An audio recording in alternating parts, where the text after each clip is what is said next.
जैसे हम ऑटोकैड अपना ओपन करते हैं फर्स्ट टाइम पे, हमारा माउस कुछ इस टाइप से आता है। ऑटोकैड में हम वर्क कर सकते हैं डायरेक्ट इंस्टॉल करने के बाद, लेकिन कुछ प्री सेटिंग्स आती हैं ऑटोकैड में भी।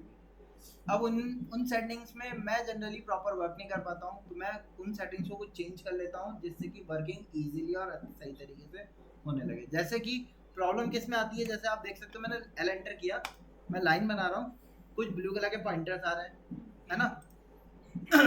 अब अगर मैं ऑफसेट कर रहा हूँ, इसको ओ एंटर किया मैंने, डिस्टेंस बताया 50 का ऑफसेट करना है। अब जो बॉक्स आ रहा है आप देखो बहुत ज्यादा क्या है, छोटा आ रहा है, तो मैं सेलेक्ट भी प्रॉपर्ली नहीं कर पाऊंगा, मुझे जूम करके सिलेक्शन करना पड़ेगा।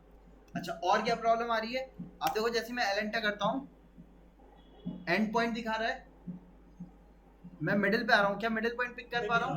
नहीं कर पा रहे। तो ये कुछ सेटिंग्स हैं जो हमें ऑटोकैड के अंदर अपने स्टार्टिंग में, जब हम ऑटोकैड स्टार्ट करते हैं तो हमें ये करनी पड़ती है। इन सेटिंग्स के लिए हम जाते हैं ऑप्शन कमांड में, उसकी शॉर्टकट की होती है OP एंटर। ठीक है, कमांड लिखवा नहीं रहा हूँ, मैं क्लास ले रहा हूँ, इसकी रिकॉर्डिंग हो रही है, वो आप यूट्यूब पर डाल देंगे, वो आप वहाँ से चेकआउट कर सकते हो, कभी भी रहता है। इससे फायदा ये होगा कि आज नहीं कल को अगर आप लैपटॉप बदलते हो, किसी दूसरे सिस्टम पे जाते हो, वहाँ पे भी आपको वही सेटिंग्स वापस से करनी पड़ेगी। तो वही सेटिंग्स आज हम देखने वाले हैं। सबसे पहले तो ऑप्शन कमांड में चलते हैं। ऑप्शन कमांड की शॉर्टकट OP एंटर किया हमने। OP एंटर करने के बाद सबसे पहले यहाँ पे कलर पे आते हैं। अगर बैकग्राउंड कलर आपका ब्लैक नहीं आ रहा, या आप ब्लैक आ रहा है आप उसको चेंज करना चाहते हो, या कोई भी चीज का ऑटोकैड में कलर आपको चेंज करना है, तो आप यहाँ से सिंपल जा सकते हो कलर कमांड पे। जैसे ही कलर पे जाएंगे, यहाँ पे आप देखोगे आपके एलिमेंट्स आ जाएंगे, यहाँ पे एलिमेंट्स आ रहे हैं, किस चीज का आपको कलर चेंज करना है वो यहाँ पे कलर के तौर पे दिखाएगा भी। जैसे यहाँ पे क्या लिखा हुआ है, यूनिफॉर्म बैकग्राउंड। यूनिफॉर्म बैकग्राउंड का कलर कुछ ब्लैकिश टाइप से आ रहा है, कंप्लीट ब्लैक नहीं है। आपको इसको अगर बदलना है, आप इस पर क्लिक करोगे, यहाँ से आप कलर को चेंज कर सकते हो, व्हाइट, येलो, जो भी आपको कलर चाहिए वो ले सकते हो आप यहाँ से। इसी तरीके से सेकंड कलर किस चीज का आ रहा है, क्रॉस हेयर। क्रॉस हेयर को हम ऑटोकैड में कहते हैं माउस। अगर माउस का कलर चेंज करने से, माउस हमारा किस कलर का आता है ऑटोकैड में, व्हाइट कलर आता है। अब मुझे अगर चेंज करना होगा तो मैं यहाँ से माउस का कलर भी इस पे क्लिक करूंगा, व्हाइट आ रहा है, इसको चेंज कर सकते हो आप। तो आपको अगर कलर चेंज करना है यहाँ से कर सकते हैं। अगर किसी ने कलर चेंज कर दिया है, आप उसको रीसेट करना चाहते हो, तो आप सिंपल यहाँ से क्या कर सकते हो, रिस्टोर ऑल कंटेंट क्लिक करेंगे, रिस्टोर पे करेंगे, अप्लाई कर देंगे, तो वो कलर क्या हो जाएंगे आपके। लेकिन क्या चीज, कलर, और चीज रिस्टोर नहीं होगी, कलर रिस्टोर होगा। तो सबसे पहला काम कलर अगर चेंज करना हो तो। उसके बाद नेक्स्ट वर्क पे आते हैं, cross hair size. Cross hair size कितना लगा हुआ है, 5% लगा हुआ है। 5% बहुत ज्यादा स्मॉल है। मैं वर्क करता हूँ 15% पे, बट कुछ यूजर इसको 90% पे रख के करते हैं वर्क, तो वो यूजर टू यूजर वेरी करता है। मैं यहाँ से क्रॉस हेयर साइज को कर देता हूँ 15 ले लिया, क्रॉस हेयर साइज 15 कर दिया। अब डिस्प्ले में हमें इतना ही करना है।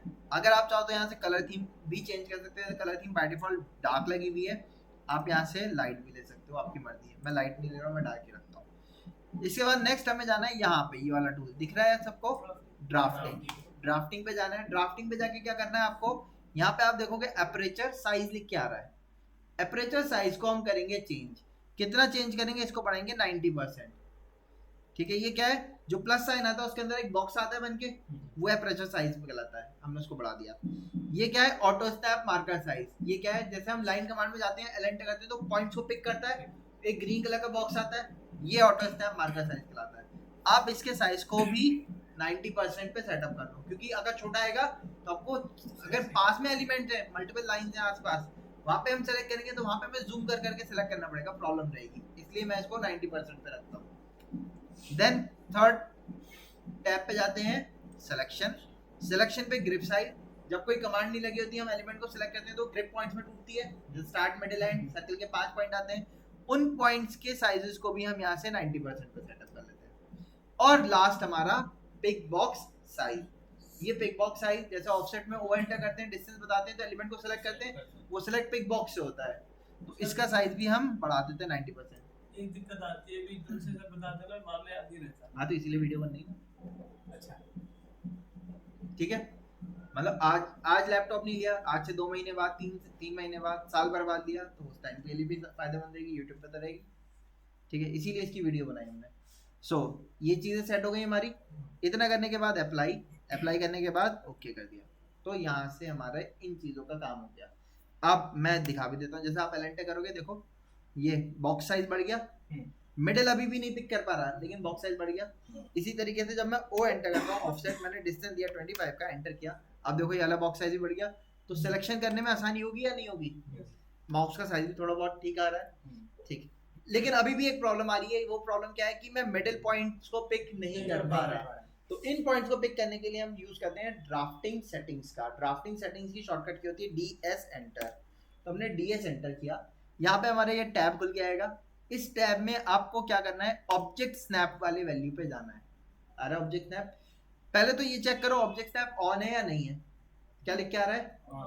ऑन है, यानी कि पिक तो कर रहा है। लेकिन यहाँ पे अगर आप देखोगे तो कुछ पॉइंट्स ऑफ हैं उसके, तो आपको क्या करना होगा, तो आप यहाँ से सेलेक्ट ऑल कर दो। भाई मुझे सारे पॉइंट्स ही पिक करने हैं, तो मैंने सेलेक्ट ऑल कर दिया। जो चीज आप पिक नहीं करना चाहता आप उसको ऑफ भी कर सकते हो यहाँ से, बट मैंने सारे को सिलेक्ट करके क्या कर दिया, ओके, ऑन कर दिया। अब देखो आप लाइन कमांड में जाता हूँ, मिडिल आ रहा है या नहीं आ रहा? अब पिक कर सकते हैं मिडिल। अच्छा, लेकिन अब लाइन बन रही है तो ये ब्लू कलर के पॉइंटर आ रहे हैं, वो इसके ऑफ प्रॉपर्टी होती है। देखो यहाँ पे आप देखो, एंड पॉइंट को रेक्टेंगल से दिखाएगा, मिडिल पॉइंट को ट्रायंगल से दिखाएगा, सेंटर को सर्कल से दिखाएगा, ज्योमेट्रिक सेंटर को भी सर्कल से दिखाएगा, क्वाड्रेंट को क्वाड शेप से दिखाएगा। तो ये उसकी प्रॉपर्टी है। अब ऑटोकैड मैंने बनाया नहीं है, ऑटोकैड ऑटोडेस्क का प्रोडक्ट है, जैसे वो चलाते आ रहे हैं वही सिंबल से हमें अपने आप को समझना होगा, है ना। सो बट वो टूल की रिप्रेजेंटेशन इसलिए अलग अलग है ताकि आप समझ सको कि हाँ ये मिडिल है, ये एंड है, ये सेंटर है, इसलिए। अच्छा, लेकिन अब जब मैं ड्राइंग कर रहा हूँ तो ड्राइंग बनाने में ये ब्लू कलर के पॉइंटर्स आ रहे हैं। मुझे पर्सनली ये ब्लू कलर के पॉइंटर्स अच्छे नहीं लगते, स्क्रीन पर फालतू में आते रहते हैं, एंगल भी दिखाता रहता है। इसके फायदे भी हैं, मैं इन कंसेप्ट पे नहीं यूज करता हूँ, मैं दूसरे कंसेप्ट पे जाता हूँ। एंगल बनाना होता है तो रिलेटिव पोलर का यूज कर लेता हूँ या रोटेट कमांड का यूज कर लेते हैं, है ना। इसके भी अलग एडवांटेज है, डायनेमिक इनपुट में हमें यूजफुल रहता है, बट मैं डायनेमिक इनपुट का ज़्यादा यूज नहीं करता, ठीक है।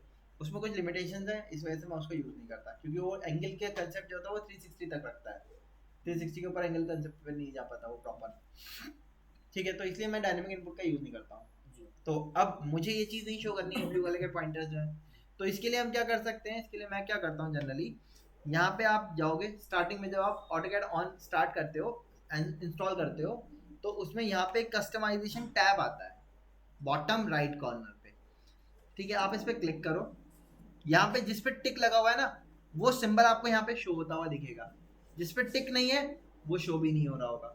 सो आप यहाँ पे देखो डायनेमिक इनपुट के लिए क्या आ रहा है, अभी शो हो रहा है या नहीं हो रहा? नहीं हो रहा, नहीं ऑन है लेकिन शो नहीं हो रहा, शो नहीं हो रहा तो मैं नीचे से उसको क्लिक करके ऑन ऑफ नहीं कर सकता। सो आप इसको क्लिक करके ऑन करोगे पहले, अब आप देखो मैं वापस से ऑफ करता हूँ, ऑन ऑफ कर रहा हूँ, कोई सिंबल ऐड ऑन होता हुआ दिख रहा है, ये वाला अभी ये ऑन है इस वजह से ब्लू है, आप इसको क्लिक करके कर दो ऑफ। अब आप देखो लाइन बनाते हैं, ठीक है। सो डायनेमिक इनपुट का यूज देखेंगे बट बाद में, ठीक है। अभी फिलहाल के लिए आप लोग भी कोशिश करना ये टूल्स को ऑफ कर लेना ताकि आपके काम करने में आसानी रहे। अब अगर मैं लाइन बनाता हूँ तो देखो ड्राइंग लाइन प्रॉपर बन रही है। अच्छा, अब हम डायमेंशन सेट करने का भी तरीका देख लेते हैं। मैंने इसको लाइन बनाई 75 की, अब रैंडम लाइन बन गई 75 की। स्ट्रेट बनाने के लिए हम क्या करते हैं, ऑर्थो को ऑन करते हैं। तो ऑर्थो ऑन करने से भी पहले सबसे पहला काम क्या करते हैं, यूनिट्स को सेटअप कर लेते हैं ड्राइंग बनाने से पहले। तो डायमेंशंस तो डेसिमल लगी हुई है, प्रिसीजन पॉइंट के बाद डबल यूनिट का इंडियन स्टैंडर्ड के हिसाब से लेते हैं हम। यूनिट्स mm लगी हुई हैं, अगर आपकी ड्राइंग यूनिट्स कुछ और है, सेंटीमीटर है, मीटर है, इंचेस है, फिट्स है, तो आप यहाँ से उनको भी सेलेक्ट कर सकते हो। इतना करने के बाद हमने ओके करना है। अब इसके बाद डी एंटर करते हैं।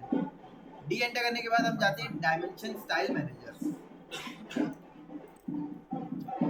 सो जैसे हम डी एंटर करते हैं, डी एंटर करने के बाद हम ड्राइंग बनाने से पहले भी डायमेंशनिंग कर रहे हैं, डायमेंशंस की स्टाइलिंग कर रहे हैं ताकि जो वर्क करेंगे वो प्रॉपर हो, इसलिए।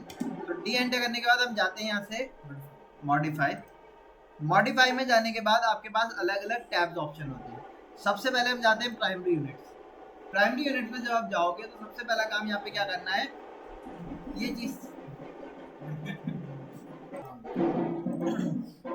सो जैसे हम डी एंटर करते हैं, डी एंटर करने के बाद हमें क्या करना होता है, मॉडिफाई में जाना है।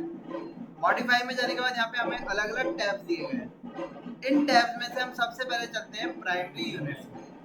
प्राइमरी यूनिट्स में जाने के बाद हमने क्या करना है, सबसे पहले ये चीज चेक करनी है, जो चीज यूनिट कमांड में सेट की थी क्या वही यहाँ पे सेट हुई भी है या नहीं है।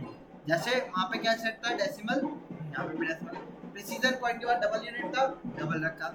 या थर्ड वैल्यू अब जो चेक करनी है वो ये है डेसिमल सेपरेटर, ये क्या लगा हुआ है, कॉमा। डेसिमल सेपरेटर क्या हुआ, यानी कि पॉइंट वैल्यूज होती है उनको किस चीज से एनोटेट करेगा, तो यहाँ पे आप देख सकते हो इसमें क्या लगा हुआ, कॉमा। तो यहाँ पे भी देखेंगे तो ये कॉमा की टर्म में रिप्रेजेंट हो रही है, बट हम क्या चाहते हैं किस टर्म में होनी चाहिए, डॉट की टर्म में। तो उसके लिए आप कॉमा हटा के यहाँ से पीरियड कर दिए तो वो डॉट आ जाएगा। तो ये चीज सेट हो गई हमारी। इसके बाद ये चीज चेक कर लेंगे जीरो सप्रेसिंग टेलिंग में लगा हुआ है या नहीं, वरना अगर ये नहीं लगा होगा तो ये एक्स्ट्रा जीरोस को रिप्रेजेंट करवाएगा, आप उसको क्या कर दो, ऑफ कर दो। कुछ टेम्पलेट्स में जीरो सप्रेसिंग नहीं लगा होता, उससे क्या होता है, यहाँ पे आप देखो ये वैल्यूज कितनी रिप्रेजेंट कर रहा है, 16.60। तो ये जो नेक्स्ट वाला जीरो पॉइंट के बाद वाला, इसकी कोई इंपॉर्टेंस नहीं है, ठीक है। तो इसको हम क्या कर सकते हैं, हटा सकते हैं। इसको हटाने के लिए टेलिंग में जीरो सप्रेसिंग को ऑन कर देंगे। तो प्राइमरी यूनिट सेटअप हो गई हमारी। इसके बाद नेक्स्ट चलते हैं हम टेक्स्ट साइड। टेक्स्ट वो स्टार्टिंग का जो जीरो है पॉइंट, जैसे 0.5 बोलते हैं हम, तो वो जीरो को भी हटा देगा लीडिंग में। हाँ, इसके बाद नेक्स्ट चलते हैं हम टेक्स्ट में। टेक्स्ट में जाने के बाद हमें क्या काम करना है, यहाँ पे हमारे पास टेक्स्ट के अलग अलग ऑप्शन दिए हुए हैं। टेक्स्ट किस चीज का, डायमेंशन का। अगर आप चाहते हो कि डायमेंशन का टेक्स्ट कलर अलग हो जाए ताकि इजीली हम डिफरेंशिएट कर सकें, तो इसके लिए हम क्या कर सकते हैं, टेक्स्ट कलर का ऑप्शन है जिसमें लिखा हुआ है बाई ब्लॉक। आप इसको क्लिक करके चेंज कर सकते हैं। जैसे मैंने क्या कर दिया, रेड। तो आप देखोगे तो यहाँ पे सारे एलिमेंट्स में जो टेक्स्ट साइज टेक्स्ट आ रहा है लिख के, वो किस कलर का आ रहा है, रेड कलर, क्योंकि हमने टेक्स्ट के कलर को रेड कर दिया। ठीक, टेक्स्ट के फॉन्ट को अगर मुझे चेंज करना है तो वो यहाँ पे टेक्स्ट स्टाइल पे आप यहाँ पे इस पे क्लिक करोगे, यहाँ पे फॉन्ट आ रहा है, अभी रेगुलर टेक्स्ट आपका फॉन्ट चल रहा है एरियल, आप इसको क्लिक कर सकते हो, ठीक है। इसको आप चाहो टाइम्स न्यू रोमन लेना चाहो टाइम्स न्यू रोमन ले सकते हो। कई बार सिंगल लाइन टेक्स्ट से हमें रिप्रेजेंट करना होता है तो उसके लिए आप ये वाला टेक्स्ट फॉर्मेट ले सकते हो, ये इस टाइप से लिखेगा। तो यहाँ से आपके पास अलग अलग ऑप्शन है जिस मैनर में आप अपने टेक्स्ट को क्या करवा सकते हो, रिप्रेजेंट करवा सकते हो। जो भी टेक्स्ट साइज आपको चाहिए आपने सिलेक्ट किया और क्या कर दिया, अप्लाई करके क्लोज कर दिया। तो आप देखो टेक्स्ट फॉन्ट हमारा चेंज हो गया। तो इस तरीके से हम टेक्स्ट फॉन्ट को बदल सकते हैं। टेक्स्ट फॉन्ट बदलने के बाद मेन काम टेक्स्ट को कलर या फॉन्ट चेंज करना नहीं है, वो तो बाय डिफॉल्ट अपने आप सेट हुआ आएगा। मेन चीज है टेक्स्ट की हाइट को सेट करना, क्योंकि अगर टेक्स्ट साइज प्रॉपर सेटअप नहीं करी तो क्या होगा, ड्राइंग में कई बार होगा कि ड्राइंग बहुत ज्यादा बड़ी है, टेक्स्ट इतना छोटा है, कुछ विजिबल नहीं हो रहा। कई बार ऐसा है ड्राइंग बहुत ज्यादा छोटी है और टेक्स्ट साइज हमने इतनी ज्यादा बड़ी कर दी कि प्रॉपर रिप्रेजेंटेशन कुछ नहीं हो रहा। इसलिए ड्राइंग की टेक्स्ट साइज जो होती है वो ड्राइंग की रिप्रेजेंटेशन पे होती है। बड़ी ड्राइंग है टेक्स्ट साइज को बड़ा रखेंगे, छोटी ड्राइंग है टेक्स्ट साइज को छोटा रखेंगे। तो हमारी ड्राइंग के हिसाब से टेक्स्ट साइज मैं कितनी लेता हूँ, 5 लेता हूँ। 75 यूनिट थी, 5 का डिफरेंस मुझे दिखना चाहिए। अच्छा, टेक्स्ट प्लेसमेंट पे आते हैं। टेक्स्ट प्लेसमेंट क्या लिखा हुआ है आप देखो, अबव लिखा हुआ है। जो ईडी के रूल होते थे, कई बार हम ऊपर लिखते हैं, कई बार नीचे लिखते हैं, कई बार सेंटर में लिखते हैं, हर एक का अपना अलग स्टैंडर्ड है, ठीक है। मैं इसको जनरली क्लिक करके सेंटर पे रखता हूँ ताकि हमारी टेक्स्ट हाइट जो रहेंगी वो कहाँ रहेंगी, सेंटर पे रहेंगी। नेक्स्ट यहाँ पे ऑप्शन है टेक्स्ट अलाइनमेंट। टेक्स्ट अलाइनमेंट मतलब टेक्स्ट को कैसे अलाइन करना है। तो यहाँ पे आप देखोगे अगर मैं हॉरिजॉन्टल कर दूं तो सारा टेक्स्ट कैसा लिखा हुआ है, चाहे वर्टिकल लाइन हो चाहे एंगल लाइन हो। अगर मैंने यहाँ से अलाइन विद डायमेंशन लाइन कर दिया, अगर वर्टिकल लाइन होगी तो वर्टिकल में टेक्स्ट रिप्रेजेंट करेगा, हॉरिजॉन्टल लाइन है तो हॉरिजॉन्टल में करेगा, और एंगल लाइन है तो एंगल पे करेगा, ठीक है। मैं जनरली अलाइन पे रखता हूँ, बट आपकी मर्जी, आप हॉरिजॉन्टल पे रखोगे तो भी कोई गड़बड़ी नहीं है। अगर हॉरिजॉन्टल पे करेंगे तो अलाइन होगा वो हॉरिजॉन्टल में आएगा। हाँ, ठीक है, स्टैंडर्ड क्या है, दोनों ही यूज किए जाते हैं। जैसे टेक्स्ट की पोजीशन है, कुछ लाइन के ऊपर रखते हैं, कुछ नीचे रखते हैं, कुछ सेंटर पे रखते हैं, सारे चलते हैं। स्टाइल के ऊपर होगी ना। हाँ, कंपनी टू कंपनी मैटर का वेरी करता है और इस पर कोई मार्क्स नहीं कटता आपका, ठीक है। यहाँ पे मेन चीज क्या है, ऑफसेट फ्रॉम डिम लाइन, यानी कि डायमेंशन लाइन से कितना गैप रखना है, ये चीज मैटर करता है। 5 बहुत ज्यादा गैप हो जाएगा। डायमेंशन लाइन से कितना गैप, मतलब ये सर इसका मतलब क्या है। अब अगर मैं देखो इसको अबव कर देता हूँ तो ये हल्का सा ऊपर तो रखा होगा डायमेंशन लाइन से, मैं इसको कर देता हूँ 0। क्या हुआ? कुछ नहीं हुआ, ये लाइन के ऊपर नहीं आ रहा, ऊपर आ गया। मैंने कर दिया -2.5 -2.5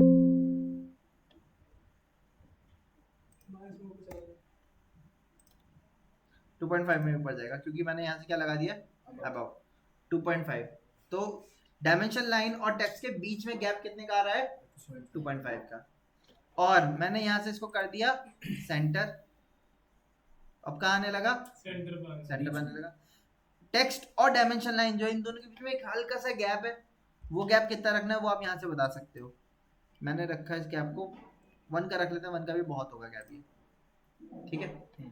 नेक्स्ट आते हैं किस पे? सर ये ऑफसेट फ्रॉम डायमेंशन लाइन कौन सा है? ये अबाव में आपको इजीली दिखता है, मैं इस गैप को कर देता हूँ 10। ये लाइन है और ये टेक्स्ट है, इन दोनों के बीच में कितना गैप हो गया है? वो अबाव में दिखेगा आपको, सेंटर पे नहीं दिखेगा। तो इसका सिग्निफिकेंस कोई सिग्निफिकेंस नहीं, अबाव या बिलो में इनका सिग्निफिकेंस है। अब नेक्स्ट पे चले हम। नेक्स्ट क्या है हमारा? एरो। एरो पे गए, एरो का शेप किस तरीके का करना है वो आप यहाँ से बता सकते हो। कई बार हम जनरली हम यही वाला रखते हैं, आर्किटेक्चर और सिविल इंजीनियर्स कई बार ये वाला यूज करते हैं, ठीक है। मैकेनिकल इंजीनियर्स या इलेक्ट्रिकल इंजीनियर्स कई बार ये वाले टाइप के यूज करते हैं, ओपन टाइप। आपकी चॉइस है, कंपनी टू कंपनी वेरी करता है। ऐसा नहीं कि इलेक्ट्रिकल कंपनी ये वाला यूज नहीं करेंगी, कुछ वाला यूज कर लेती हैं।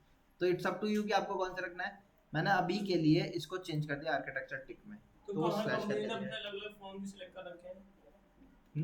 हर कंपनी ने अपना अलग फॉन्ट। हर कंपनी नहीं, ये एमएस वर्ड का फॉन्ट होते हैं, मल्टीपल फॉन्ट्स हैं। हां, फॉन्ट्स है रिप्रेजेंटेशन के लिए। इसी तरीके से मान लो जैसे अरेबिक जो गर्ल्स में ड्राइंग बनती है उसमें अरेबिक फॉन्ट चलता है, यस सर बताइए। ठीक है, तो अरेबिक फॉन्ट को यूज करेंगे। पूरा टेक्स्ट अरबिक में रहता है। हाँ, सारा अरेबिक में रहता है, ठीक है। सो वो उसको फॉलो करते हैं, जहाँ की कंट्री वहाँ के फॉन्ट यूज करते हैं हम। टाइम्स न्यू रोमन क्या है? एक स्टैंडर्ड फॉन्ट है जो कि सिर्फ Times New Roman world wide accept होता है। मतलब वर्ल्ड में कहीं पे भी फॉन्ट अगर देखेंगे तो टाइम्स न्यू रोमन आपका एक्सेप्टेबल माना जाता है। जो आपके पेटेंट की रिपोर्ट जाती हैं वो सारी टाइम्स न्यू रोमन में जाती है। तो मैं जनरली टाइम्स न्यू रोमन रखता हूँ, बट ऐसा कोई सिग्निफिकेंस नहीं है। कई लोग ज़्यादातर एरियल फॉन्ट को ही यूज करते हैं। अच्छा, डायमेंशन ब्रेकअप, ये आपका डायमेंशन को ब्रेक करने के लिए एलिमेंट होता है। यहाँ से आप बता सकते हो। इसका अभी हमने कोई सिग्निफिकेंस नहीं है, हम बाद में इसका सिग्निफिकेंस देखेंगे, ठीक है, ब्रेकअप साइज का। नेक्स्ट पे आते हैं हम लाइन पे, ठीक है। लाइन पे हमारे पास दो टाइप की लाइन देखने को मिलेंगी। पहली कौन सी है, पढ़िए? Heading dimension line. दूसरी, दोनों लाइन में डिफरेंस क्या है? डायमेंशन लाइन विद एरोस को कहा जाता है, यानी कि जो डायमेंशंस के साथ रिप्रेजेंट होकर आती हैं। एक्सटेंशन लाइन कहते हैं जो ओरिजिन से उसकी पोजीशनिंग को डिफाइन करे, ठीक है। मैं यहाँ से कलर चेंज करता हूँ तो आपको और ज्यादा विजिबिलिटी पे रहेगा। इसको भी मैं नॉर्मल क्रॉस फिल्ड करता हूँ। अब देखो यहाँ पे yellow colour line with arrows, इनको क्या कहते हैं? Dimension line. ये कौन सी है? Extension line. हमने इसको कलर भी चेंज कर दिया, दिख रही है एक्सटेंशन लाइन कौन सी हो गई? ओरिजिन से पोजीशन क्या है। अगर मुझे ड्राइंग में डायमेंशन लाइन नहीं चाहिए तो यहाँ पे ऑप्शन होता है सप्रेसिंग का, आप सप्रेस कर सकते हो। हट गई वो ओरिजिन लाइन लगती है। इसी तरीके से आपको एक्सटेंशन लाइन नहीं चाहिए, आप इनको सप्रेस कर दो। अनसप्रेस करोगे रहेगी, सप्रेस कर दोगे हट जाएगी, ठीक है। ये सर एक्सटेंशन लाइन 1 और 2 क्या है? भाई एक इसकी स्टार्ट की हो गई, एक वाले की हो गई। इसी तरीके से डायमेंशन लाइन एक इससे पहले की हो गई, इसके बाद की हो गई, ठीक।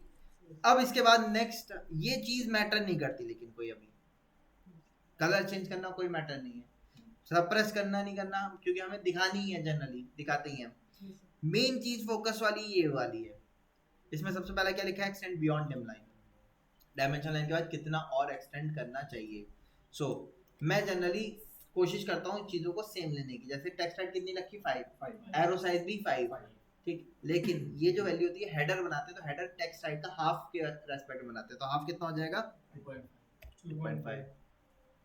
यहाँ क्या लिखा हुआ है, ऑफसेट फ्रॉम ओरिजिन, यानी कि एक्सटेंशन लाइन कितना गैपिंग छोड़ के बननी चाहिए। तो आपको लगता है 1 गैप में फिजिबल रहेगा, विजिबिलिटी रहेगी 1 रखो, आपको लगता है 2.5 में रहेगा 2.5 रखो। मैं अभी इस केस के लिए रख देता हूँ ये यूनिट पे डिपेंड करते हैं कि जो यूनिट पे काम कर रहा है कि स्पेस चलेगी वो तो। हाँ अगर ड्राइंग बड़ी के यूनिट हिसाब को से तो कम रख सकते हैं हाँ। तो तभी दिख जाएगा, और छोटी यूनिट को तो ज्यादा रखना पड़ेगा। जब फिगर ड्रॉ करेंगे तो चेंज करेंगे। नहीं जब नहीं बताता हूँ, उसको भी सेट करने का तरीका बताऊंगा। इतना किया हमने, सेट करंट किया, क्लोज किया। अब पहली फिगर बनाना चालू करते हैं हम। तो हमने एल एंटर किया, एक लाइन बनाई, ऑर्थो को 1 किया, 75 यूनिट की लाइन बना दी, यहाँ से ऊपर 45 यूनिट की लाइन बनाई और एस्केप कर दिया। ऑफसेट पे गए, ओ एंटर, 25 एंटर, 25 पे लेफ्ट, 25 पे वापस से 25 पे ऑफसेट कर दिया, एंटर करके बाहर निकले, वापस से एंटर किया 15 के गैप में, यहाँ से ऑफसेट कर दिया ऊपर की तरफ। ओके, अब इसमें हम जो ड्राइंग बना रहे हैं, हम कौन सी ड्राइंग बना रहे हैं भाई, मैं ड्राइंग भी दिखा देता हूँ। स्टेज वाली, स्टेज वाली ड्राइंग बनाई है सबने ये वाली। जी सर।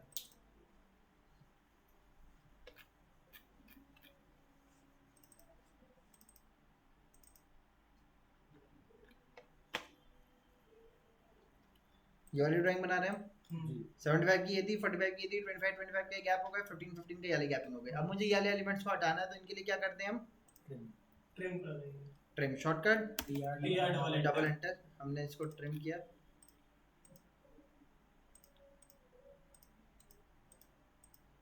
ओके हो गया तैयार। अब डायमेंशन चेक करते हैं, DLI लाइन जो है वो ब्लू से क्यों डार्क वो है सिलेक्ट करा। DLI सिंगल एंटर किया हमने। सिंगल एंटर करते हैं तो हम क्या करते हैं, पॉइंट टू पॉइंट चलते हैं, यानी कि पहला पॉइंट बताया, ये वाला, सेकंड पॉइंट बताया, ड्रॉप कर दिया। क्या प्रॉपर विजिबल है? Yellow colour dimension line, red colour text हो गया, और ग्रीन कलर एक्सटेंशन लाइन। ये गैपिंग हो गई 5 की। अब वापस से चेक करना है, तो DLI सिंगल एंटर ना करके अब मैं करता हूँ डबल एंटर। डबल एंटर करके ऑब्जेक्ट को सिलेक्ट किया, उठा के रख दिया। ठीक, डबल एंटर क्यों? ऑब्जेक्ट जल्दी से सिलेक्ट हो जाएगा। सिंगल एंटर में पॉइंट 2 पॉइंट देने पड़ेंगे, और डबल एंटर करूंगा तो ऑब्जेक्ट को सिलेक्ट करना है, जल्दी काम होगा। ठीक है। लेकिन अगर मैं आपसे कहूं कि इसके मिडिल तक के डिस्टेंस दिखाओ, वो डबल एंटर से नहीं दिखा सकते, उसके लिए सिंगल एंटर का इस्तेमाल करना पड़ेगा, है ना, क्योंकि ऑब्जेक्ट एक है ही नहीं वो। अच्छा, अब मुझे यहाँ पे गैपिंग क्या करनी है, इसके बाद पहले ये वाला गैप दिखाना है, फिर इसी के कंटिन्यू में दूसरा गैप दिखाना है, इसी के कंटिन्यू में तीसरा गैप दिखाना है। अब इसके लिए आप क्या कर सकते हो, DLI डबल एंटर किया, पहले एलिमेंट को उठा के रखा, वापस से डबल एंटर किया, दूसरे को उठा के रखा, अगेन डबल एंटर किया, तीसरे को उठा के रखा, डबल एंटर किया, इसको उठा के रखा। आगे ये पूरा। यहाँ पे भी लेकिन क्या हो रहा है, आप देख सकते हो लाइन ज्यादा ओवरलैप हो रही है। मैं चाहता हूँ ये ओवरलैपिंग ना हट जाए, तो इसके लिए हम क्या करते हैं, डी एंटर किया, मॉडिफाई में गए, लाइंस पे गए, यहाँ पे थर्ड ऑप्शन है आपके पास। एक्चुअली क्या होता है, एक्सटेंशन लाइन को जितना आप पीछे की तरफ खींचोगे उतनी उनकी लेंथ बढ़ती जाएगी। सो इसको सही करने के लिए मैं क्या करता हूँ, आपके पास 2 ऑप्शन है, डी एंटर करा, मॉडिफाई पे गए, यहाँ पे ऑप्शन क्या है, इसको ऑन कर दो, क्या हो गया, हाँ बॉटल ये ले जाओ, उसमें रखा होगा। एक्सटेंड बियॉन्ड डिम लाइन कितना जा रहा है, 2.5, तो इसके नीचे की लेंथ भी कितनी होनी चाहिए, 2.5। तो हमने 2.5 लिखा, ओके किया, सेट करंट किया, क्लोज कर दिया। इससे क्या हुआ देखो आप, अच्छा वो फिक्स हो गया। अच्छा ऊपर का डिस्टेंस फिक्स, नीचे का फिक्स। ऐसे अगर हम इधर बढ़ाएंगे तो भी वो आप कहीं भी रख दो। आया समझ में? चलिए आया समझ में? अब आगे चलते हैं। मान लो मैंने ड्राइंग बनाई दूसरी वाली जो आपकी 125 वाली थी,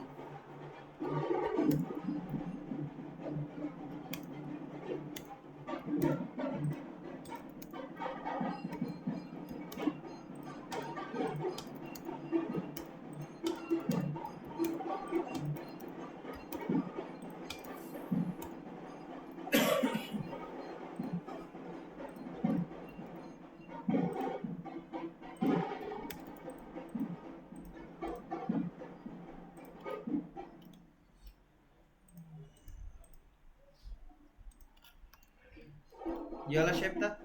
अब मुझे इसकी डायमेंशन दिखानी है एक के बाद एक। अब इसको दिखाने का तरीका क्या है, मैंने DLI एंटर किया, फर्स्ट पॉइंट यहाँ दिया, सेकंड पॉइंट यहाँ दिया, इसको उठा के नीचे रखना। इसको डबल एंटर से नहीं दिखा सकता, पूरी एक साथ आएगी।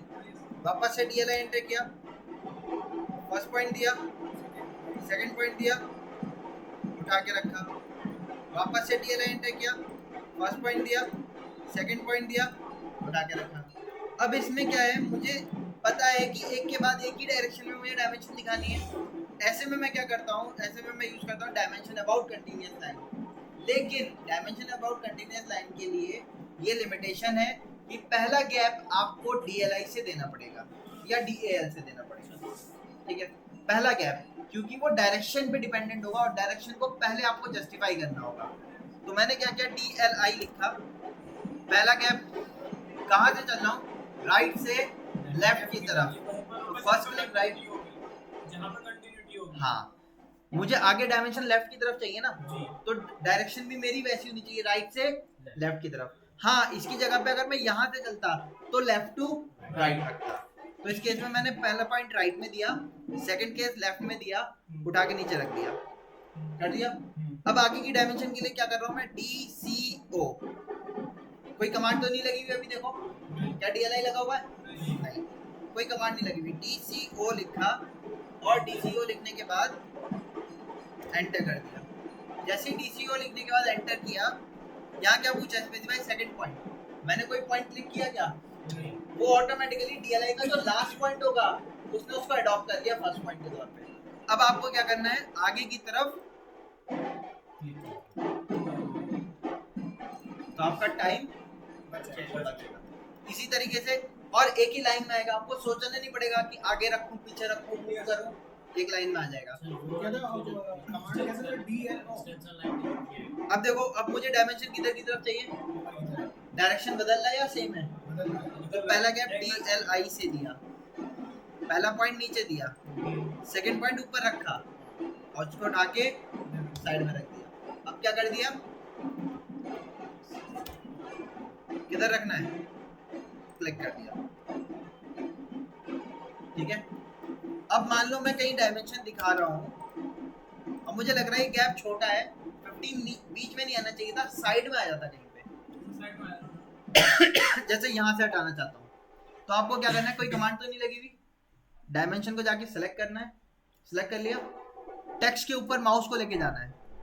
जब लेके जाओगे ये ऑप्शन आएगा स्ट्रेच, नीचे मूव विद डायमेंशन लाइन, ये भी नहीं करना। इसके नीचे आ रहा है ऑप्शन टेक्स्ट ऑनली, स्ट्रेच करता हूं तो देखो क्या होगा,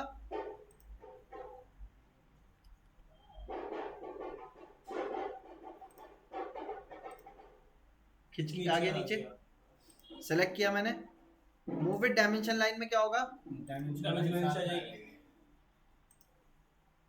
डायमेंशन लाइन उठ के नीचे आ गई। थर्ड ऑप्शन है मूव टेक्स्ट ऑनली, इसमें क्या होगा, खाली टेक्स्ट नीचे आ जाएगा। मैं इसको वापस से रीसेट करना चाहता हूँ, आप इस पे जाओगे, रीसेट टेक्स्ट पोजीशन करोगे, वापस से रीसेट हो जाएगा। मूव टेक्स्ट ऑनली पे जाके आप एक काम और कर सकते हो, जैसे 15 ही आ रहा है, मैंने इसको क्लिक किया, मूव टेक्स्ट ऑनली, साइड में रख दिया, तो इस तरीके से आ जाएगा ये। इसी में ऑप्शन होगा मूव विद लीडर, ये क्या होगा, एक अलग से लाइन निकलेगी और उसके साथ में दिखाएगा। तो जब माइनर गैपिंग होती है तो हम वो इस तरीके से ले सकते हैं, एक्स्ट्रा लाइन, ठीक है। अब मान लो सपोज ये एक कॉलम है,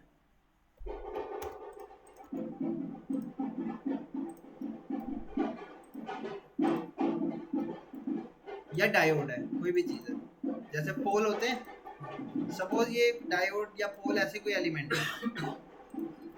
अब मुझे इनकी डायमेंशनिंग दिखानी है, मुझे इनके इंडिविजुअल गैप्स नहीं दिखाने, मैं चाहता हूं सबकी डायमेंशन इसी पॉइंट से दिखाए, ठीक। अब ऐसा करने के लिए हम क्या करते हैं, DLI लिखा, पहला पॉइंट यहाँ दिया, सेकंड पॉइंट इसके बॉटम में दिया, इसको उठा के रख दिया, यही तो करेंगे। या इससे अच्छा एग्जांपल सर्किल का ले लेते हैं, मान लो एक सर्किल है 10 रेडियस का,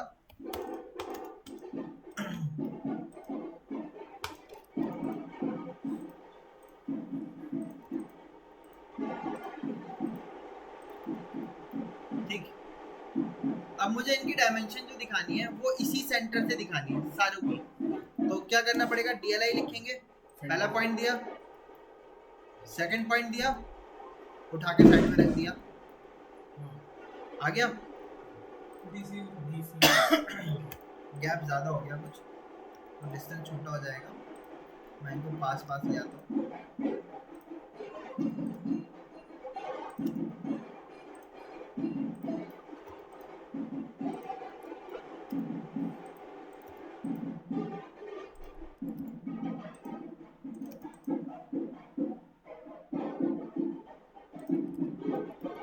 DLI लिखा, पहला पॉइंट यहाँ दिया सेंटर पे, सेकंड इसके सेंटर पे रखा, उठा के रख दिया। ठीक है। अब अगर मैं DCO एंटर करता हूँ तो हर एक के सेंटर टू सेंटर का डिस्टेंस आएगा, बट मुझे डिस्टेंस सेंटर टू सेंटर नहीं चाहिए। मैं चाहता हूँ सारी डिस्टेंसेस कहाँ से दिखाए, इसी एक के सेंटर से दिखाए। मुझे मार्किंग इसी के सेंटर से चाहिए। ऐसे में हम यूज करते हैं डायमेंशन अबाउट बेस लाइन, मतलब एक बेस के अबाउट सारी डायमेंशन दिखाएगा। पहले मैं उसको एक्सप्लेन कर देता हूँ। जैसे कि इंडिविजुअल गैप दिखा रहा है 25 का, मैं चाहता हूँ सारा गैपिंग इसी लाइन से दिखाए, तो इसके लिए भी पहला गैप DLI से देना होगा। DLI first point, second point, उठा के ऊपर रख दिया। अब मैंने क्या लिखा, DBA dimension about base line. अब जब बेस लाइन आ रहा है तो पहली लाइन जो डायमेंशन की दी थी और बेस लाइन के बीच में हल्का सा गैप आ रहा है। ये गैप आप कैसे सेट करते हो, उसके लिए मैंने D एंटर किया, मॉडिफाई पे गए, यहाँ पे देखो क्या लिखा हुआ है, मैंने इसको कर दिया 5, ओके किया, सेट करें, क्लोज। इन सबको डिलीट करता हूँ। DLI लिखा, पहला पॉइंट यहाँ दिया, सेकंड यहाँ दिया, उठा के ऊपर रख दिया। अब DBA एंटर,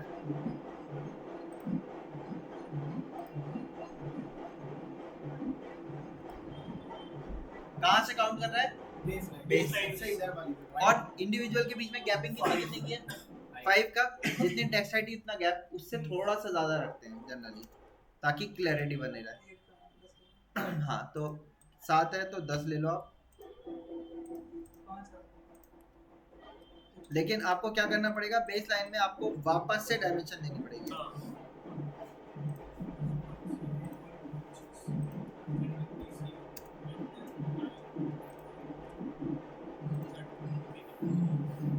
ठीक है, अगर बेस लाइन से देते हैं तो बेस लाइन से देने के लिए हम एक काम करते हैं, फिक्स एक्सटेंशन लाइन को हटा देते हैं।